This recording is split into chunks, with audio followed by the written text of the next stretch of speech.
Hello students, कल्पना educational क्लासेसमध्ये आपल्या सर्व विद्यार्थ्यांचं खूप स्वागत आहे. आज आपण शिकणार आहोत महाराष्ट्र प्रज्ञाशोध परीक्षा 4th स्टँडर्ड इंग्लिश मिडियमचं मराठी विषयातला धडा क्रमांक 3, ज्याचं नाव आहे वचन. वचन म्हणजेच काय तर सिंग्युलर प्लुरल आपण इंग्लिश ग्रामरमध्ये पाहिलेलं आहे. तर याच्याबद्दल मराठीमध्ये आता आपण माहिती घेणार आहोत. नामावरून वस्तू एक आहे की अनेक आहे हे कळते, त्याला वचन म्हणतात. आता नामाबद्दलचं तुम्हाला पहिल्या धड्यातच तुम्ही पाहिलेली आहेत माहिती. तर ही जी काही नावं आहेत, तर त्या नावांमध्ये वस्तू ही एक वस्तू आहे की एकापेक्षा जास्त वस्तू आहेत, त्याच्यावरून तुम्हाला कळतं की त्याचं वचन काय आहे. मराठी भाषेत वचनाचे किती प्रकार येतात? 2 प्रकार येतात. एक असतं एकवचन आणि दुसरं आहे अनेकवचन. एकवचन म्हणजे काय? तर ज्या नामावरून एका वस्तूचा बोध होतो ते झालं एकवचन. म्हणजे कोणतं पण नाव जर घेतलं, कोणत्या पण वस्तूचं नाव घेतलं तर आपल्याला कळतं ही एकच वस्तू आहे, तर त्याला आपण काय म्हणतो? एकवचन म्हणतो. आणि अनेकवचन जसं उदाहरण त्याचं काय आहे? भाजी, फुलं, भाजी, फूल, नदी आणि आंबा. ह्याच्यावरून आपल्याला कळतं की ह्या सगळ्या एकच वस्तू आहेत. आणि अनेकवचन म्हणजे काय? तर ज्या नामावरून अनेक वस्तूंचा बोध होतो ते झालं अनेकवचन. म्हणजे कोणतं पण नाव आपण घेतलं आणि त्याच्यामध्ये वस्तू किती आहेत, तर एकापेक्षा जास्त आहेत, हे जेव्हा आपल्याला कळतं तेव्हा आपण त्याला काय म्हणतो? अनेकवचन. जसं की भाज्या म्हणजे एकापेक्षा जास्त भाज्या आहेत, फुले एकापेक्षा जास्त फुले आहेत, नद्या, आंबे म्हणजे एकापेक्षा जास्त, तर ते झालं अनेकवचन. आता काही एकवचन आणि अनेकवचन शब्द दिलेले आहेत, तर त्यांचा एकवचनमध्ये तो काय शब्द येईल आणि अनेकवचनमध्ये त्या शब्दाला काय म्हटलं जाईल हे मी तुम्हाला वाचून दाखवते. कसं आहे मुलांनो, तुम्ही हे वाचन करत राहणार किंवा ऐकत राहणार तर तुम्हाला ते शब्द आपोआप तोंडात बसणार. आणि म्हणून मी तुम्हाला हे वाचून दाखवते की तुम्ही कमीत कमी ते ऐका आणि वाचण्याचा प्रयत्न करा. आता एकवचन आहे घर, तर त्याचं अनेकवचन काय होणार? घरे. काठी, काठ्या. वीट, विटा. घोडा, घोडे. वाडा, वाडे. खेळणे, खेळणी. वेल, वेली. समई, समया. चांदणी, चांदण्या. गाव, गावे. रस्ता, रस्ते. वारा, वारे. वडा, वडे. पाण, पाणे.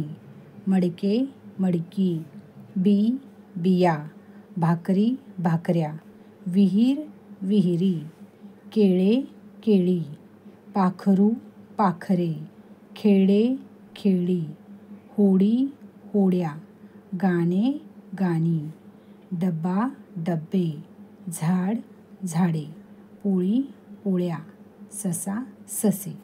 आता हे झाले काही शब्द की ज्यांचे आपण एकवचन पाहिले आणि त्याच शब्दांचे अनेक वचनं काय असतात हे तुम्हाला वाचून दाखवले. तर याच्यामधल्या काही शब्दांचा अर्थ वगैरे तुम्हाला नाही कळला तर तुम्ही तुमच्या घरातल्या मोठ्यांना विचारू शकता किंवा मला कमेंटही करू शकता. मी या प्रश्नांचे नक्की उत्तरं देईन. आता पुढे आपल्याला असे शब्द बघायचे आहेत की एकवचनी व अनेकवचनी सारखी रूपे असणारे शब्द. आता काही शब्द मराठीमध्ये असे असतात की ज्यांना आपल्याला लगेच तो शब्द ऐकल्या नाही कळत की तो एकवचनासाठी आहे का अनेकवचनासाठी आहे. कारण तो शब्द एकवचनाच्या ठिकाणी पण वापरतात आणि अनेकवचनाच्या ठिकाणी पण वापरतात. असे इंटरेस्टिंग काही शब्द आहेत, ते आता मी तुम्हाला वाचून दाखवते. जसं की दिवस. दिवस हा शब्द एकवचनासाठी सुद्धा वापरतो आपण आणि अनेकवचनासाठी सुद्धा दिवसच वापरतो. तर कसं बघ, जसं उदाहरण आता आपण घेऊया की आजचा दिवस खूप चांगला आहे. याच्यावरून तुम्हाला काय कळतं? दिवस हा एकवचनी शब्द आहे. आजचा दिवस म्हणजे एक दिवस, हो की नाही? आणि अनेकवचनासाठी जर हे 4ही दिवस खूप चांगले गेले, तर 4ही म्हणजे एकापेक्षा जास्त दिवस चांगले गेले, हो की नाही? म्हणजे दिवस हा अनेक वचनांसाठी वापरलेला शब्द आहे. म्हणजेच दिवस हा दोन्ही ठिकाणी वापरला, एकवचनामध्ये पण आणि अनेक वचनामध्ये पण. आता भाषा. भाषाचंही तसंच आहे. एकवचनामध्ये पण भाषाच म्हणतो आपण आणि अनेक वचनांमध्ये पण भाषाच म्हणतो. म्हणजे मला ही भाषा आवडते म्हणजे एक भाषा आवडते. मला 4 भाषा आवडतात, म्हणजे अनेक वचनांसाठी सुद्धा भाषा आणि एकवचनासाठी सुद्धा भाषा, असे पुढचे सगळे शब्द दोन्ही ठिकाणी वापरले जातात, एकवचनामध्ये पण आणि अनेक वचनामध्ये पण. तुम्ही ते सगळे शब्द वाक्यांमध्ये टाकून बघा, तुम्हाला लगेच त्याचा अर्थ कळेल. जसं खडू खडू, देवी देवी, पेरू पेरू, शेतकरी शेतकरी, दात दात. आता दातांचं बघा, एका दाताला पण आपण दातच म्हणतो आणि अनेक दातांना पण आपण दातच म्हणतो.